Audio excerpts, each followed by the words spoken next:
Buenas tardes, diputadas, diputados. Una de las demandas más sentidas de los trabajadores en las últimas 3 décadas ha sido el acceso a una justicia laboral objetiva, imparcial y expedita, tanto en los juicios individuales como en los colectivos. La estructura y proceso de la justicia laboral mexicana se ha mantenido intacta desde su fundación hasta fines de 1920. En consecuencia, el ritmo de la modernización de las instancias impartidoras de justicia laboral ha quedado desfasado frente a las necesidades de la sociedad. En un contexto de cambios en el modelo de crecimiento y en el mercado del trabajo, el rezago en la actualización de la ley respectiva tuvo como consecuencia una expansión indiscriminada de la simulación y la corrupción en los sindicatos. Para sostener este modelo de relaciones laborales que hizo posible combinar salarios indignos, trabajos precarios, múltiples violaciones a los derechos de los trabajadores y hasta fraudes millonarios, como en el caso de Pemex. Desde mediados de los años 90 era evidente que la reforma al sistema de justicia laboral y la creación de un órgano autónomo para hacerse cargo del registro de los sindicatos y, por consiguiente, de los contratos colectivos, era una necesidad imperiosa. Sin embargo, la reforma laboral del 2012 no tocó este tema. En respuesta a la inconformidad social que pone en tela de juicio el corporativismo y sus vicios, las exigencias internacionales nos demandan el compromiso del país con la democracia y el Estado de Derecho. El Ejecutivo realiza estudios, consultas, mesas de análisis que ponen de manifiesto la urgente necesidad de actualizar el sistema de impartición de justicia.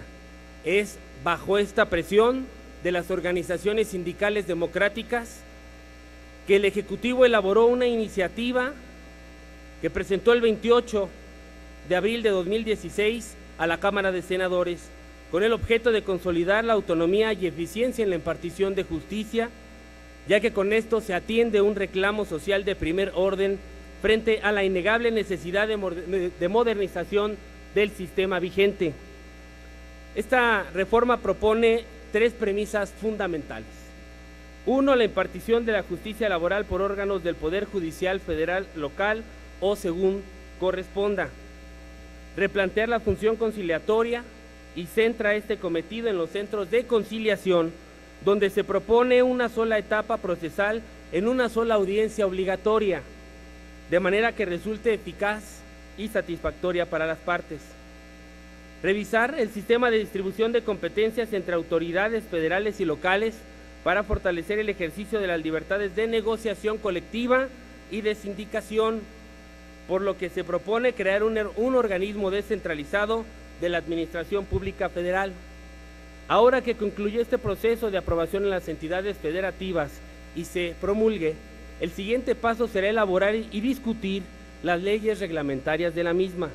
Es aquí a donde tenemos que estar alertas, es aquí donde tenemos que estar atentos a lo que se vaya a legislar, a reglamentar. Ya que se dio a conocer que hay una propuesta de reforma a la Ley Federal del Trabajo que promueve la propia Secretaría del Trabajo y Previsión Social con el apoyo de un sector de empresarios que va en contra de todos los buenos propósitos que supone traería la reforma constitucional recién aprobada. Morena alerta a los trabajadores y a los sindicatos que con esta propuesta vuelven a revivir la discusión supuestamente ya salvada de reformas que trataron de imponer cuando analizó la iniciativa que presentó Felipe Calderón de reforma laboral. Dentro de los temas que se replantean y que sería un retroceso a lo aprobado está la promoción de nueva cuenta de contratos colectivos de protección personal al hacer una reglamentación inequitativa entre los sindicatos que emplacen a huelga y los que no. Tratará de impedir que los trabajadores puedan cambiar al sindicato impuesto por la empresa con todos los obstáculos que les están imponiendo en la práctica e incluso se les impone un doble recuento.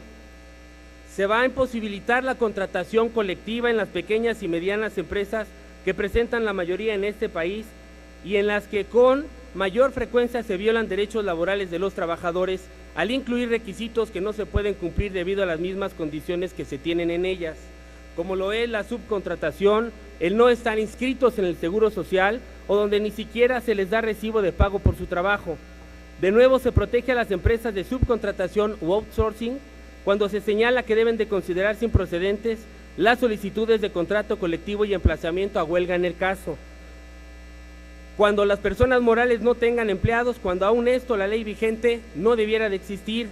Repetidamente vuelven a la propuesta de impedir que los sindicatos gremiales puedan actuar en su profesión. Lo más grave de nueva cuenta para los trabajadores y la ciudadanía en general es que han sido excluidos de esta propuesta.